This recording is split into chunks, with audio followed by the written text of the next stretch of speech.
ناظرین، میں آپ کا میزبان سید محمد عمیر پیش خدمت ہے فکر ابوالحسن۔ اسلام کو ہر مفاد پر ترجیح دیجیے۔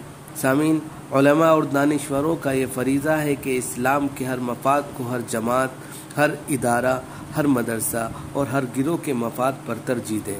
میں آپ سے صاف کہتا ہوں کہ اگر ہمیں معلوم ہو کہ سب جماعتوں کو مٹا دینا پڑے گا، سارے نشانوں کو نکال دینا پڑے گا، سارے ناموں کو ختم کر دینا پڑے گا، سارے بوڑوں کو ہٹا دینا پڑے گا اور اسلام اس ملک میں غالب رہے گا، تو ہمیں ایک منٹ بھی اس میں پشو پیش میں نہیں ہونا چاہیے۔ ہمیں دین و ملت کا مفاد ہر جماعت سے عزیز ہونا چاہیے۔ صحرا کسی کے سر بندھے صحرا ہونا چاہیے۔ حضور اکرم صلی اللہ علیہ وسلم کا معجزہ یہ تھا کہ صحابہ اکرام رضوان اللہ تعالی علیہم اجمعین کے دل سے یہ شوق نکل گیا تھا کہ ان کا کارنامہ سمجھا جائے۔